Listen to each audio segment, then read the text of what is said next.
Hi everyone, welcome to my channel. So today is Saturday and I am here in my workplace. So for today's vlog, i-share ko lang sa inyo kung ano yung kaganapan dito sa aking workplace. Okay, so as usual, pag weekend, nag-start ang work natin, supposed to be 8:30. But today, nag-start ang work natin ng 9:30. Tapos, 1 hour lang yun, 9:30 to 10:30. And then, I'm on break. Kasi, it's a long weekend again. Holiday on Monday, Chulalongkorn Day.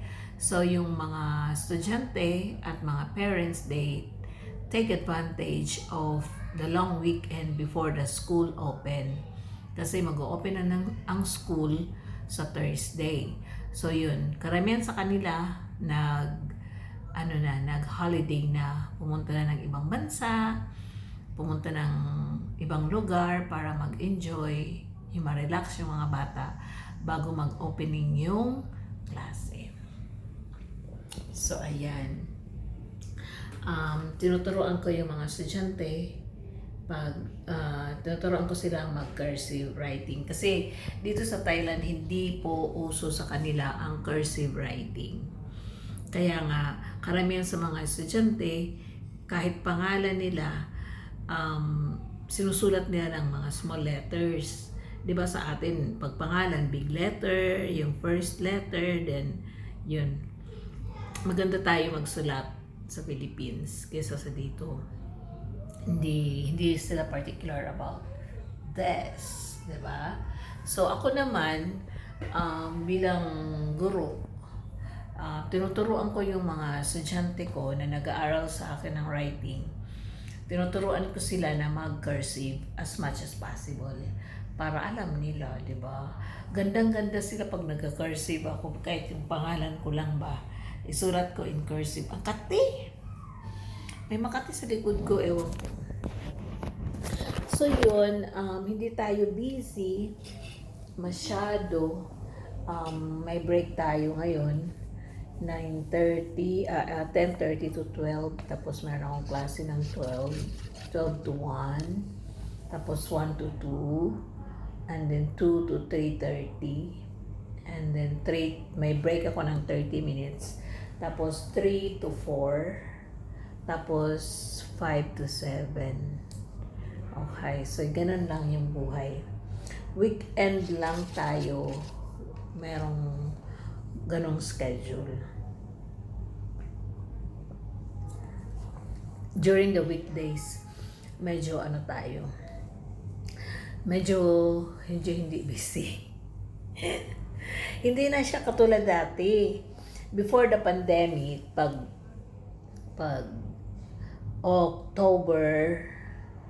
September, October, very busy talaga.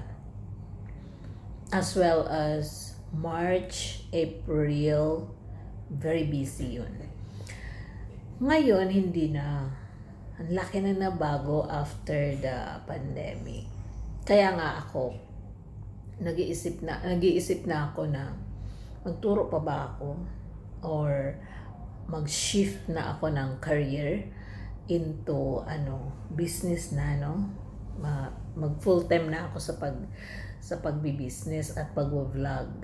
Pero para makapag full time ako mag-vlog, kailangan panoorin niyo yung mga videos ko para reasonable for me na i-give up yung career ko for 27 years, then mag-focus na sa vlogging. Hindi ko kasi alam kung ano talaga yung niche ko dahil kung ano-ano lang naman ang ina-upload ko, 'di ba? Pero yung plan ko nga kasi nung mag-open ako, mag-sign up ako ng YouTube, nung mag-open ako sa YouTube. Ang purpose ko kasi travel vlog, tapos fashion, kasi nga mayroon akong online shop na La Fashionista. So yun. Tapos ako naman mahilig talaga ako mag-dress up Kaya gusto ko nga yung fashion, tapos education, syempre kung meron akong mga subscribers na meron silang gustong i-vlog ko about teaching, kasi karamihan kasi yung mga parents na humihingi ng mga insights, paano ba nila turuan yung mga anak nila magbasa na madali, paano magsulat, paano ba yung magturo ng conversation sa mga babies, sa mga anak nila. That was before. Pero this time kasi yung mga parents, hinahayaan na lang nila yung mga anak nila na manood ng YouTube para maging spokening dollar para matuto mag-English. Pero yeah, there is an advantage for that. Pero yung disadvantage kasi yung health ng ating mga anak, dahil na overexposed sila sa radiation, at saka masira talaga yung mata nila. And aside from that, yung behavior ng bata na naaapektuhan dahil sa napapanood nila sa YouTube or sa online, 'di ba? Yung mga online games, it affects the character ng mga bata. Kaya hindi tayo dapat of course we have to allow them to play at least an hour, 1 hour a day, but not too much. Kasi ang daming bata na nagkakaroon ng problema sa mata, nagkakaproblema sa pag-iisip dahil nga na-stress sila minsan. So, yung character din ng nilalaro nilang game, minsan na-adapt nila sa sarili nila. It is possible talaga naman. I understand about it because I am also a reader, 'di ba? So nagbabasa ako ng mga novel. Pag nagbabasa ako ng novel, it affects my emotion also, and sometimes I apply it in real life. So, yun ang negative. Pero if we know how to control them in using gadgets, that would be fine. Dahil it really helped us a lot, 'di ba? Ang dami ang bata ngayon na English speaking, tapos yung accent nila British or whatever accents that they get from the game or from the cartoon that they are watching. So yun ang advantage, dahil hindi na tayo mag-spend a lot of money sending them to school para mag-aral ng conversation, 'di ba? Kasi andyan na sa YouTube. Nakukuha na nila sa YouTube. So yun ang advantage. Kailangan lang natin i-control.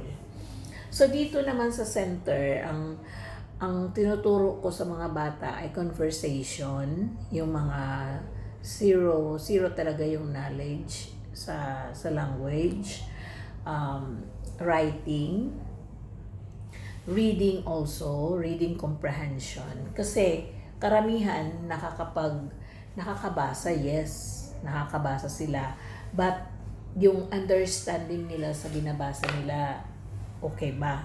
So kailangan, yun, tinuturo ko yun lahat, reading comprehension. Tapos then I also train them to know the spelling, 'di ba? Kasi minsan you know the word, you know how to say the word, but you don't know how to write it, to spell, 'di ba? So ayoko naman na pagdating ng araw, yung mga estudyante ko, sinabi, okay, spell fuchsia. Okay, pink na lang. What's your favorite color? Fuchsia. Okay, spell fuchsia. Oh, by the way, I changed my mind. My favorite color is pink. Pink. So, what's your favorite country? Czechoslovakia. So, can you spell Czechoslovakia? I've changed my mind. It's not Czechoslovakia. I like Paris. Paris. A joke only, yeah. I'm just kidding. So there are a lot of, you know, of funny stories in learning. So aside from that, tinuturuan ko din yung mga bata on how to write properly, how to organize their ideas. Yan, tinuturo ko din yan in preparation for their future. Kasi dito kasi sa Thailand, para makapag-aral ka sa international school, it's not only in Thailand, I guess, even in other countries, na second language yung English. Pag makapag-aral ka sa ibang country or international school, you have to take an IELTS test, 'di ba? So kailangan mo 'yon. Kailangan yung listening mo good, kailangan yung writing mo good, yung speaking and reading comprehension. So yung 4 skills, very important yun na ma-develop sa ating mga anak as early as kindergarten. 'Di ba? At least, 'di ba? Pero kung huwag mo nang antayin na mag-kinder. Kung kaya mo naman i-develop, 'di ba? Sa sarili mo. Bumili ka lang ng mga learning materials for your kid. Tapos simple lang i-introduce mo sa bata every day para maging familiar siya at matutunan niya.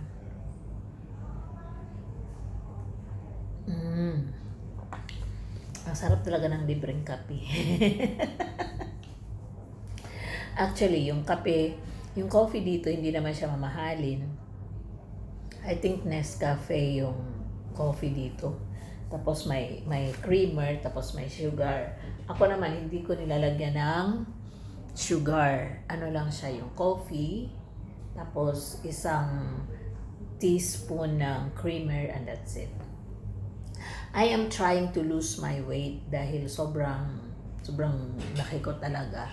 Pero I'm losing naman. Diba? I'm losing naman at sa awa ng Diyos.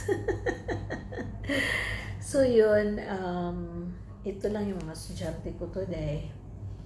4. Ang kati, may nangangagat sa akin. Yun, 4 yung estudyante ko today. Bukas meron uli. Kaya ganyan lang talaga ang buhay. So, I'll see you in my next vlog. I hope you enjoy my my kwento. Yan, nandito tayo kasi break natin. Okay, see you again.